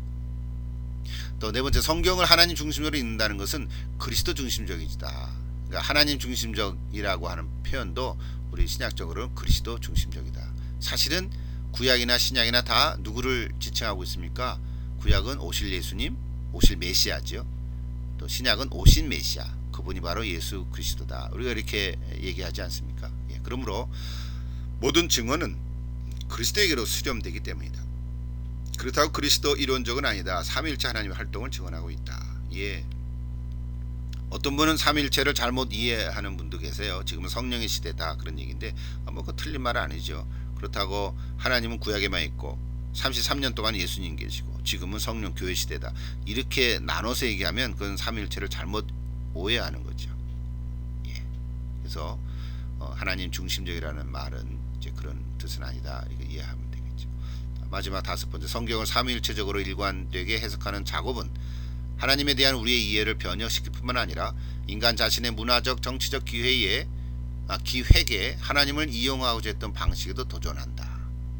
이건 문장이 좀 꼬여진 것 같은데, 예. 그러니까 우리가 하나님 중심적으로 해석한다고 할 때 또 인간 자신의 어떤 정치적인 그런 것을 하나님을 이용하는 것은 아니다. 그건 도전해 가야 된다. 뭐 이런 얘기를 쓰고 있습니다. 여러분 또 좀 다시 한번 읽어보시면 여러 가지로 표현될 수 있을 것이라고 봅니다. 시간이 많이 갖는 것 같은데 자, 세 번째로 가보십시다. 자, 성경 해석의 세 번째 원리는 교회적으로 해석돼야 된다. 즉 교회상과 증언의 맥락 속에서 성경은 해석돼야 된다. 자, 교회를 떠난 성경 의미가 없죠. 그냥 공부하는 것밖에 안 되잖아요. 나 성경을 읽고 구원을 받았다, 신자가 됐다, 그리스도인이 됐다. 그러면 어떻게 됩니까? 지역에 있는 가까운 교회 혹은 내가 아는 친구가 다니는 교회, 그 교회를 다니면서 섬기면서 그 교회 공동체 안에서 점점 성경을 배우고 이해하고 성경이 내 삶의 가치관이 되고 내 심령을 변화시키고 성경이 정말 내 삶에 이렇게 길잡이가 되는 거죠. 그리고 내가 고백하는 거죠. 이게 다 하나님의 은혜다. 이게 하나님의 말씀이다. 이런 것이 되어야 된다는 거죠. 이런 것이 없이 성경만 잘 안다, 잘 이해하고 있다. 그건 무슨 의미가 있습니까? 예수 안 믿는 사람도 성경을 말하잖아요. So what? 그런 얘기를 우리가 던져가야 된다는 거죠. 자, 그래서 이제 이런 표현이에요. 그래서 교회적으로 읽는다는 것은 개인주의적으로 읽는 것과는 다르고 또 교리적으로 또는 또 위계 질서로 통제하는 것과는 다르다. 이런 얘기 아니에요. 이게 좀 로마 캐톨릭, 요즘은요 우리 어떤 면에서는 우리 개신교도 그럴 가능성이 있습니다. 목사회는 말이 다 옳다. 그렇지 않죠. 목사도 사람인데, 그러나 목사를 통해서 나오는 하나님의 말씀, 그것은 우리가 들어야 되죠. 그렇다고 일상생활 속에서 그런 건 아니죠. 우리가 잘 분별해 갈 필요가 있다고 생각합니다. 자, 거기 네 가지 설명했는데, 자, 성경의 모든 해석은 해석자의 질문과 필요와 관심을 반영하며 이런 것은 해석 활동을 위한 일종의 지평 또는 경계를 형성한다. 교회적으로 성경을 해석함은 그리스도인의 공동체의 신앙과 실천의 지평 안에서 성경을 읽고 듣고 해석함을 의미한다. 교회적으로 성경을 읽는다는 것은 신앙 규범과 사랑의 규범 그리고 소망의 규범을 따라 안내를 받아 읽는 것이다. 이렇게 교회적으로 읽은 성경은 신앙 공동체 예배와 삶에 참여함으로 이러한 해석을 위한 규범들이 존재한다. 이렇게 문장으로 썼는데요. 한마디로 얘기하면, 자, 예수 믿게 되면 성경을 읽게 되고요. 이 성경에 사모하는 마음이 있거든. 말씀을 사모하는 마음이 자연적으로 생기거든요. 먹고 싶잖아요. 먹고 싶은 어떤 그 식욕, 욕구가 있는 것처럼 예수 믿게 되면 말씀을 알고 싶거든요. 그러니까 교회 공동체 안에서 바르게 알아야 된다는 거죠. 이게 참 오늘 뭐 해석에 대한 이야기지만은요. 성경을 바르게 해석하기 위해서 참 우리 목사님들이 또 설교하시는 분들이 참 애를 많이 써야 합니다. 아무렇게나 하면 안 됩니다. 정말 그래서 여러분 이제 신학을 하고 또 앞으로 교회를 섬기면서 설교를 하고 말씀을 전파하려고 할 때에 좀 시간을 많이 들여야 됩니다. 제가 신학교 다닐 때 우리 장로의 신학대학원 나왔지만 그때 그 교수들이 하시는 말씀 중에 특히 설교 교수들 하는 말이 이런 얘기했어요. 내가 30분 설교하면 30시간 투자해야 된다. 그래서 30시간을 투자하려면 한 주간에 하루에 5시간 하면 6일 동안 5시간씩 늘 투자를 해야 된다. 투자라는 말이 좀 그렇지만 늘 생각하고 있어야 되는 거죠. 그래서 요즘은 성경 강해식으로 많이 하죠. 다음 주 본문이 이미 결정이 돼 있어요. 왜? 이렇게 책별로 쭉 차례대로 좀 하니까. 그 어떨 때는 시리즈로 하니까. 근데 어떨 때는요, 그런 게 없으면 본문 찾는다가 며칠 다 걸리잖아요. 뭐 그것도 의미는 있어요. 그럴 땐 또 그렇게 해야 되지만 제 얘기의 포인트는 어디 있냐면, 우리 설교 30분 하기 위해서 참 30시간, 사실은 실제로 목회 현장에서 30시간까지 하기가 참 쉽지 않아요. 안 그렇습니까? 어떨 땐 매일 새벽 기도도 할 때도 있고 또 주중에도 모임이 있고 성경 공부 모임이 있고 이러면 일주일에 설교 몇 편 준비하잖아요. 근데 주일 설교만큼은 아닐 수 있어도 그러니까 주일 설교 30분 하기 위해서 30시간. 그러니까 이 말은 꼭 책상에 앉아서 책을 보라는 말은 의미는 아니지만, 저 같은 경우는 이제 본문이 이제 정해져 있잖아요. 미리 조금 그 다음 본문이 있단 말이에요. 그러면 이미 본문이 정해졌으니까 그 다음 주일날 지나고부터 늘 이렇게 묵상하는 거죠. 또 읽고 또 읽고.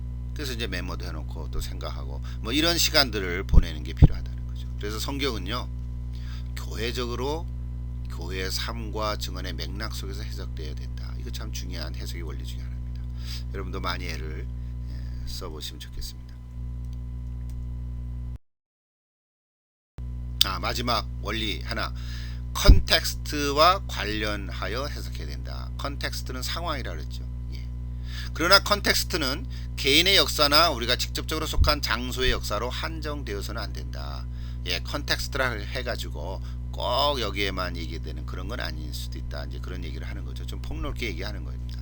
그러나 컨텍스트가 중요하죠. 컨텍스트가 중요하죠. 우리는 이민의 삶을 사는 한국 사람, 한국 이민교회의 컨텍스트가 있지 않습니까? 우리 미국에 있는 미국 교회하고 조금 다를 수도 있고요. 아프리카에 있는 교회하고도 다를 수 있고, 또 심지어는 같은 한국 사람이지만 한국에 있는 한국 교회하고는 또 다를 수 있단 말이죠. 우리가 예를 들을 수 있어도 이 상황이 다르단 말이죠. 우리 이민의 삶에 힘들고 아픔이 있고 그렇지 않습니까? 여러분도 다 섬기는 교회들이 다 있지 않습니까? 우리 지역은 달라도 미국 내에 있는 미주에 있는 어떤 교회들이라면, 미주에 오신 분들은 이민 오신 분도 있고, 뭐 공부하러 오신 분도 있고, 뭐 부모 따라 오신 분도 있고, 여기서 자란 분도 있고, 여러 가지 다 그 동기와 상황 다 다르다 하더라도 우리 이민자의 한인 이민교회의 모습을 보면 뭐 여러분 다 느끼겠지만은 뭐예요? 다 달라요. 한국에서 신앙생활 하다가 오신 분도 계시고, 여기에 와서 신앙생활 시작하신 분도 계시고, 한국에는 또 그래도 교파가 이렇게 좀 정해져 있지 않습니까? 뭐 장로교, 감리교, 뭐 또 침례교, 뭐 순복음교회도 있고요. 뭐 또 뭐 있나요? 죄송합니다. 일일이 다 얘기 못해. 성결교도 있고요. 다양한 교회 교파들이 있지만은 미국에 오면요, 이게 다 이렇게 문들이 다 이렇게 없어져요. 낮아져요. 그렇지 않습니까? 내가 옆에 있는 교회 다니니까 감리교회네. 난 장로교에서 컸는데 상관이 없을 수도 있었던 면에서는 내가 순복음교회 다닐 수도 있고요. 저도 미국에 오다 보니까 많은 교파들을 이렇게 경험하게 됐어요. 저는 장로교회에 속해 있지만 감리교도 가보고요. 뭐 어셈블리 오브 가시죠. 미국 교회는 교단에. 그러니까 순복음교회 스타일이지만 조금은 다른 거죠. 하여튼 어셈블리 오브 갓도 있고, 침례교회도 있고, 루터란 교회도 가봤었고요. 뭐 여러 가지, 뭐 한국에 있는 교파가 없는 미국의 교파들도 있고요. 예를 들면 뭐 포스퀘어즈라고 하는 교단이 있습니다. 미국에 좀 보수적이죠. 아주 그 복음적이고요. 또는 뭐예요, 교파가 없는 그런 교회도 있고요. 여러 가지 그 교파. 여러분 미국 전체로 보면은 세계 교회 협의회 이렇게 보면요, 3,100가지의 교파가 있다 그래요. 아프리카 가 보면요, 얼마나 다른지 몰라요. 흑인들의 또 교회 가 보면요, 그들의 찬양을 여러분 본 적이 있습니까? 설교를 들어본 적이 있어요. 흑인 교회 가 보면요, 이게 아주 역동성이 있죠. 자, 이렇게 다 달라요. 자, 컨텍스트가 다 다르단 말이죠. 그러니까 성경은 그 컨텍스트에 관련해서 해석해 가야 된다. 이거 아주 중요한 원리 중에 하나입니다. 자, 거기 있네요. 이 원리는 우리가 지체로 소속한 지역, 회중 혹은 교단의 증언과 삶, 신앙 고백에 의해 양육되는 것 이상을 의미한다. 두 번째, 다양한 컨텍스트 속에서 성경 읽기를 훈련하고자 할 때는 계속적인 에큐메니컬 대화가 요구되며 성령의 용기가 요구된다. 또 상황신학에 대한 여러 가지 비판이 있더라도 진정한 취지는 성경과 분리된 계시가 아니라 새로운 성경 읽기를 추구함에 주목해야 된다. 네 번째, 억압당하고 고통을 겪고 연대하는 경험이야말로 책임있는 성경 해석을 위한 필수적인 조건이다. 우리는 스스로 기독교적 정체성을 상실하고 있지는 않은지 자문해 보아야 된다. 이거 제 짧은 경험인데요. 옛날에 1900년대 1970년대 말인데요. 제가 섬겼던 그 영락교회에 문제가 있어가지고 그때 좀 마음에 상처가 있어서 일부 예배 7시를 다녔어요. 우리 그때 3번 4번 예배 드릴 때인데 그래도 뭐 하던 일 다 내려놓고 그래도 교회를 떠날 수 없으니까 7시에 일부 예배를 드리고는 그 다음에 교회들을 많이 탐방했습니다. 그 옆에 명동 성당도 가보고요. 처음으로 가보는 거죠. 그러니까 지금 학생 때, 대학생 때. 그러니까 명동 성당도 가보고, 와, 이게 좀 어마어마하죠. 또 뭐 그 태길은 침례교도 가보고요. 또 뭐 여의도 순복음교회도 가보고, 그러다가 영등포에 있는 성문박교회라도 가봤어요. 성문박교회. 교회 이름이 성문박교회였어요.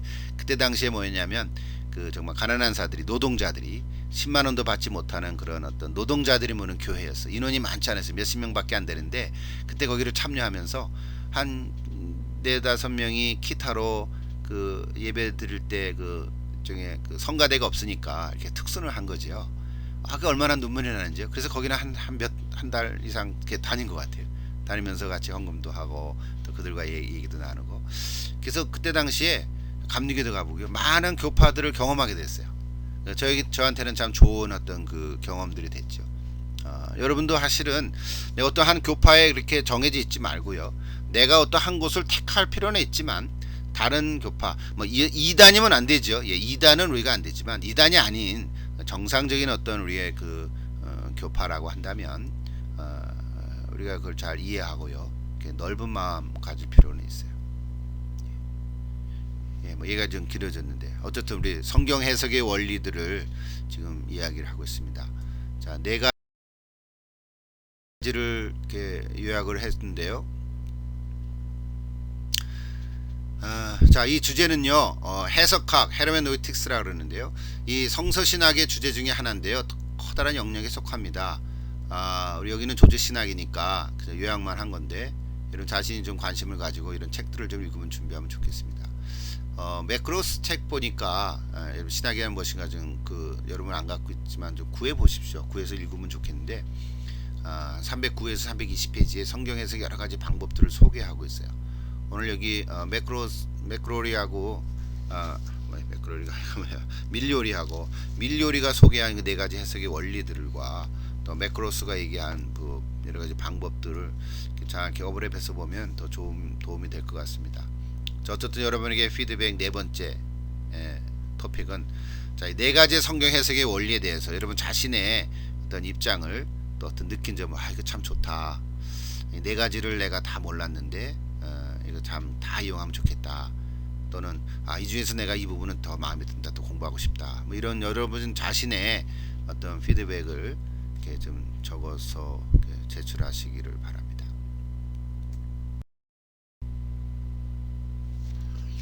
자, 오늘 강의 주제 마무리를 합니다. 자, 그래서 우리 성경과 또 성경과 우리의 교회의 관계는 어떻게 보아야 되나, 또 좀 넓게는 이 시대의 관계는 어떻게 보아야 되나, 뭐 이런 질문들인데요. 뭐 이거는 꼭 책에 있는 건 아니지만 우리 마무리하는 입장에서 저희들과 함께 나누기 위해서 이렇게 한 페이지를 이렇게 마련했습니다. 성경과 나와의 관계는 뭘까? 우리 개인적인 거니까 날마다 여기 양식으로 또 하나님의 말씀을 읽고 묵상하고 그걸 우리가 먹는다라고 표현하는데요. 자, 여러분 데일리 라이프 영의 양식으로 먹으면 좋겠다. 어떻게 먹으면 좋겠나? 뭐 이런 얘기고요. 또 성경과 교회의 관계에 있어서는 우리 책에도 좀 언급이 됐지만 이 정경성, 정경 과정에서 나타난 어떤 쟁점들이 있거든요. 자, 이런 것도 한번 좀 정리할 필요가 있지 않겠나 이제 이런 얘기입니다. 또 마지막으로 이 시대의 관계에 있어서 오늘날 위기는 우리 교회의 위기라 그러고 또 교회의 위기는 신학의 위기고 결국 신학의 위기는 성경의 위기다. 뭐 이런 얘기하지 않습니까? 뭐 설교의 위기다, 강단의 위기다, 뭐 이렇게 표현을 합니다. 결국은 우리가 신학을 공부하고 또 그러니까 성경을 공부하고 뭐 이런 전체적인 것들이 오늘 이 시대에 우리 교회의 역할이 얼마나 중요한가 이런 것을 우리가 회복돼야 되지 않겠나 이런 이야기를 좀 나누고 싶은 것입니다. 자, 한두 가지 좀 언급하고 마치도록 하겠는데요. 자, 다음 페이지 가보십시다. 자, 첫째로 성경과 나와의 관계에 대해서 아마 여러분 개인적으로 다 말씀 묵상을 하고 있을 텐데요. 그리고 QT라 그러지 않습니까? 저는 어떻게 참 감사하게도 학생 때부터 이 QT를 하게 됐는데 뭐 어떨 때 빼먹을 때도 있고 그러나 하여튼 전반적으로 쭉 흘러가죠. 자, QT하는 원리들을 여러분 다 알고 있지만 기본적으로 세 가지죠. 관찰, 묵상, 적용. 제가 QT 세미나도 여러 번 하고 또 교회 안에서도 QT 강의도 하고 뭐 그러는데요. 이게 한 넉 주간 하거든요. 기본적으로 넉 주 해서 되는 건 아니고 원리를 얘기하는 거죠. 자, 여러분 다시 한번 회복하시면 좋겠습니다. 자, 성경을 그냥 통독하는 경우도 있고 뭐 한 10절, 20절 그 사이에 날마다 QT 하지 않습니까? 다시 회복하면 좋겠습니다. 먼저 관찰을 잘 하시고 오늘 본문이 뭘 말하고 있는지 또 그 배경, 인물들, 주제들은 뭔가 뭐 이런 얘기죠. 둘째는 묵상인데요. 이 묵상을 우리가 잘 못하는 분들이 여러 분 계시더라고요. 이제 QT 세미나하고 그 그룹 모임을 하다 보면 첫 번째는 내가 성경을 읽는 단계가 있죠. 그래서 그 성경을 통해서 내가 교훈을 받고 오늘 말씀의 핵심이 뭐구나, 이게 참 좋은 교훈이구나, 이렇게 해서 곧바로 적용으로 넘어가다 보니까 적용이 좀 구체적이지 않을 경우가 참 많습니다. 그러니까 적용도 오히려 묵상이 돼버리는 경우가 참 많아요. 그래서 묵상의 두 번째 단계는 이제 성경이 나를 읽어주는 단계를 꼭 한번 거쳐가야 된다는 거죠. 성경이 나를 읽어주는 단계라는 게 뭐냐면, 오늘 본문을 읽었지 않습니까? 그럼 그 본문이 나를 읽어준다. 즉 나의 생각, 현재 나의 삶의 상황, 현재 나의 문제 혹은 기도 제목, 내 주변에 있는 일어난 일들, 사건들, 뭐 그런 것을 성경의 관점으로 이렇게 들여다본다는 거죠. 이것이 이제 하나의 해석이라고 볼 수도 있죠. 자, 개인적으로는 큐티하는 거지만 성경을 가르치고 설교할 때는 이 묵상이 해석이 되는 거거든요. 그래서 내가 성경을 읽은 단계를 가면 그냥 교훈으로 끝나요. 많은 교훈을 얻을 수는 있어요. 그러나 그것을 적용하는 게 아니거든요. 그러니까 둘째 단계가 꼭 필요해요. 그 오늘 본문이 나의 삶을, 나의 상황을 읽어준다는 거죠. 그것이 되면 적용은요, 어쩌면 오늘 본문은 뭐 복음서를 읽었는데 적용은 굉장히 개인적으로 달라지는 거죠. 그래서 적용의 원리는 세 가지라 그러지 않습니까? 뭐 영어로 P를 인용해서 그냥 possible, personal, 또 practical, possible 이렇게 얘기합니다. 그래서 개인적으로는 적용을 해야 되죠. 이 말씀을 내 아내가 읽으면 참 좋겠다. 또 내 저 집사님 읽으면 좋겠다. 이런 적용이 아니라 어떤 말씀들도 이건 나한테 적용해가는 거죠. 그리고 구체적으로, 그래서 practical, 실천적인 그런 적용을 해야 되고, 마지막은 possible, 가능하다. 뭐 이런 얘기를 여러분 대충은 알고 있는데 다시 한번 확인해 가시고요. 이건 뭐 한 1, 2분 갖고 어떻게 다 되겠습니까? 그래서 나중에 또 기회가 된다면 이런 큐티 세미나라든지 그런 거 책을 여러분 좀 보시고, 또 그런 데 있으면 한번 참여하셔서 여러분 개인적인 말씀 묵상이 참 이렇게 효율적으로 이렇게 가져가면 참 좋을 것 같습니다. 자, 두 번째 마무리 주제는 성경과 교회의 관계인데요. 이 정경의 그 형성 과정이 있습니다. 이 정경 과정에 대해서는 오히려 여기 스프롤의 책이 좀 잘 이렇게 설명을 해준 것 같아요. 그래서 여러분께서 그 스프롤 책을 좀 보시면 좋겠습니다. 오히려 요번에는 그 챕터를 4개를 이렇게 해다 보니까 챕터 7이 정경성에 대한 얘기를 쭉 쓰고 있습니다. 자, 그 부분들 여러분 좀 보시고요. 역사적인 쟁점들이 있고요, 신학적인 쟁점들이 있는데, 자, 그걸 좀 묶어서, 자, 역사적인 쟁점들이란 거는 뭐냐면 뭐 이런 것입니다. 실제로 성경이 39권인데 이제 어떻게 그게 결정이 됐냐, 뭐 이런 얘기거든요. 실제로 그 정경이란 것은 교회가 인정해야 할 권위 있는 문서 목록을 뜻하는 것이 아니라, 사실은 이미 우리 기독교 세계에서 받아들이고 또 사용해 왔던 그런 성경들을 그냥 공식화했다는 거죠. 그러니까 이게 3세기 중반쯤에 결정이 된 거거든요. 사실 합의가 이루어진 거죠. 근데 사실은 그 중에 4권은 베드로 후서하고 요한 2서, 3서, 그리고 유다서, 이 4권에 대해서는 커다란 논쟁이 사실은 있긴 했어요. 그러나 이제 결정적으로는 그냥 다 포함이 돼서 29권이 됐죠. 근데 사실은 그 외에도 이제 우리가 얘기하는 외경 같은 것들이 있거든요. 근데 우리 로마 캐톨릭은 외경도 이제 쓰기는 하지만 우리 개신교는 외경은 정경으로 쓰지 않지 않습니까? 그래서 이제 그 쟁점이 되는 포인트는 뭐냐면요, 뭐 이런 얘기예요. 신약 성경 그 정경을 선택할 때 교회가 모여서 정해지지 않았느냐. 그러니까 이 성경 문헌, 성경책 자체보다 교회가 우월한 권위를 갖고 있다. 이런 입장에 하나의 쟁점이 있는 거예요. 그렇지 않다면 교회가 한 일은 회의로 모여서 정했지만, 교회가 정했다고 해서 그 문헌들 속에 이미 존재했던 권위를 확인한 것에 불과하지, 교회가 성서의 권위보다 위에 있는 건 아니다. 이거의 쟁점이에요. 대충 그 포인트를 이해하시죠?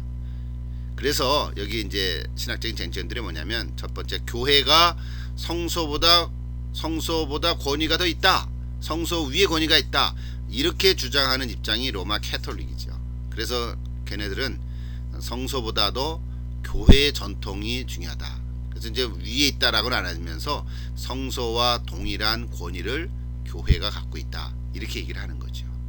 그래서 교황이 이제 1년에 한 번씩 이제 문서를 얘기하거든, 문서를 발표하거든요. 이제 그것이 이제 성소의 권위와 똑같은 권위를 갖고 있다는 거죠. 우리 개신교는 그런데 성서가 교회보다 권위가 더 있다, 이렇게 얘기하는 거죠. 성서가 교회의 권위 위에 있는 것이지 교회가 성서의 권위 위에 있는 건 아니다, 이런 입장이 있는 것입니다. 우리는 개신교 입장이니까 오늘 여기 표현하면 B에 있는 입장 아니겠어요? 또 어떤 분들은 이제 교회와 성서가 일체를 이룬다, 뭐 이렇게 주장하는 분들도 좀 있습니다. 자, 로마 캐톨릭 신학자들이나 또 우리 개신교 신학자들이나 또는 그 외 어떤 사람들이나 사실 다 그 신학적인 쟁점들이 있는데요. 그래서 최근에는요, 도마복음 같은 것이 있어요. 근데 사실은 도마복음은 영지주의적인 그런 이단적인 해석이 있기 때문에 우리들이 그걸 정경에 포함하지는 않습니다. 근데 이제 나중에 그런 것들도 주장하는 분들도 있거든요. 자, 그래서 한번 읽어볼 필요는 있어요. 여러분 혹시 공동번역 성경이라는 것을 여러분 들어본 적 있습니까? 1977년도에 한국말로 처음에 로마 캐톨릭에서 우리 한국의 경우죠. 그때는 한국말로 된 성경이 없었어요. 근데 요한 바로 2세가 그 바티칸 고기의 제2의 회의를 거치면서 모든 그 국가는 자국의 언어로 미사를 드릴 수 있다, 이렇게 결정한 이후에 그러니까 한국 교회에서는, 한국 로마 캐톨릭 그 성당에서는 이제 한국말로 된 성경이 없으니까 한국어로 된 성경을 이제 제작하려고 우리 개신교하고 이제 합의를 한 거죠. 그래서 나온 것이 1977년도에 공동번역 성경이거든요. 거기서 나오면 하나님이 아니고 하느님이라고 표현되잖아요. 예, 그리고 성경 용어들도 마태복음이 아니고 마태오복음이라든지 뭐 이런 식으로 그 용어와 그런 것을 좀 이제 많이 이제 수정을 했죠. 어떤 면에서는 그 용어들은 더 히브리어나 헬라어에 가까운 표현이라고 볼 수 있어요. 예를 들면 여호와가 야훼 뭐 이렇게 표현한다든지 뭐 그런 건 있는데, 어쨌든 그 공동 번역이 이제 처음으로 그 로마 캐톨릭에서는 이제 한국말 성경을 갖고 있게 된 거죠. 자, 어쨌든요, 오늘 우리의 그 정경에 대한 과정들을 여러분 그 책을 통해서 좀 한번 읽어보시면 좋겠고, 성경적인 얘기를 든다면 여러분 잘 아는 대로 그 마태복음 16장 16절에 예수님이 베드로와의 관계 대화 속에서 너는 베드로라, 내가 이 반석 위에 내 교회를 세우리라, 이런 말씀하지 않았습니까? 베드로가 이제 그 신앙 고백한 이후에 그때 그 반석을 어떻게 해석하느냐? 그게 이제 로마 캐톨릭은 그것이 사도적 계승을 통해서 후임자들에게 위임됐다. 그래서 로마 그 주교 그 교황이 베드로의 계승자다, 이렇게 이제 주장을 하는 거죠. 그래서 사도적인 게 아니다, 이렇게 얘기를 하는 거고요. 우리 개신교 입장에서는 그게 아니다. 그 반석이라는 것은 사도 베드로의 신앙 고백이다. 그 고백 위에 교회가 세워지는 것이다. 이렇게 이제 우리는 이제 해석을 하는 거죠. 글쎄 여전히 그 주제에 대해서는 쟁점이 있기는 해요. 그러나 어떤 면에서 양심 있는 그 로마 캐톨릭 신학자들은 중에 뭐 한스 퀸 같은 분 이제 있죠. 뭐 교회란 무엇인가, 바스스 큐리헤라는 그 책들을 썼는데, 자그마한 책이지만 그래서 로마 그 한스 퀸이라고 하는 그 신학자가 쓴 그 긁어보면 교회론인데, 로마 캐톨릭에 속한 그 사제인데요. 그러니까 그 책을 쓰고는 이제 파면됐지 않습니까? 뭐 그런 양심 있는 신학자들도 있기는 합니다. 근데 여전히 지금도 로마 캐톨릭의 교회론을 알기는 알면서도 그거를 포기를 못하는 거죠. 전 세계 교황 추기경에 그런 교회 제도죠, 일종의 교회 그 제도를 이제 버리지 못하는 그런 입장이 있습니다. 자, 어쨌든 여러분이 그 성경과 교회의 관계에 대해서 특별히 오늘 그 정경의 형성 과정은 큰 어른을 그 강의의 그 흐름에서 좀 사이드로 와 있는데, 마지막으로 여러분이 그 책을 한번 읽고 잘 정리할 수 있으면 좋을 것 같습니다. 자, 마지막 그럼 이 시대의 관계를 우리 어떻게 알 수 있을까? 자, 스프롤이 마지막 57페이지에 이런 글을 썼습니다. 오늘날 우리의 위기는 성경의 무엇성과 불어성과 영감서를 인정하느냐가 아니라 성경의 내용을 옳게 이해했느냐, 이게 문제다. 우리는 성경의 연대와 문화, 언어와 같이 서론에 해당하는 것에만 너무 많은 시간과 노력을 할애하는 경향이 있다. 때문에 목회자 후보생들이 신학교육을 받으면서 정작 성경의 내용을 배우지 못할 가능성이 매우 높다. 제가 이 책을 읽으면서 우리도 그렇지 않은가 이런 반성을 하게 됐는데요. 사실 여러분도 지금 조지신학을 공부하고 있는데 사실 이거 해서 뭐하나. 사실은 어떤 면에서는요, 저도 신학 공부를 많이 했지만 뭐 10년 20년 했지만 실제로 교회 안에서 성도들과 또는 예배를 통해서 드릴 때는 신학을 얘기하는 게 아니라 성경을 말하게 되잖아요. 그러니까 성경을 또 공부하는 거예요. 성경을 또 묵상하는 거예요. 그러니까 어떤 면에서 신학교에서 그러면 차라리 신학을 하지 말고 신학교에서 성경을 가르쳐 주면 안 되냐, 뭐 이런 얘기도 있어요. 뭐 달라스 그 셀레스코 세미나리 같은 데 보면요, 이게 성경만 66권 창세기부터 계시록까지 쫙 공부하는 경우도 있어요. 제가 그건 하지 못했지만 전에 하와이에 있는 코나에 가보면 YM이라고 있어요. 유니버시티 오브 네이션인데 유스 위드 미션이라고 약자로 돼 있죠. 우리 한국말로 예수 전도단으로 돼 있는데 그 프로그램 중에 하나가 뭐냐면 SBS라는 게 있거든요. 성경 66권을 9개월 동안 이렇게 공부하는 거예요. 뭐 공부하기보다는 서로 그 파스도 하고요. 또 영어로요. 3번 읽어야 되거든요. 한 5번 읽게 돼요. 그러니까 뭐 그거 하는 친구들 보니까 하루 3시간 4시간밖에 잘 못 자더라고요. 뭐 그렇게 성경을 한번 쫙, 뭐 여러분 개인적으로 할 수도 있습니다. 교재가 얼마나 많습니까? 뭐 요즘에는 다 그 원어로 된 책들도 많고요. 원어로 다 해석이 되고, 그렇죠. 파스도, 그 파스라는 게 이제 그 분석하는 거거든요. 단어 분석도 하고 문장 분석도 하고 또 장별로 책별로 뭐 이런 뭐 관주 성경도 많고, 뭐 꼭 신학을 공부하지 않아도 성경을 공부할 수 있는 자들은 참 무궁무진합니다.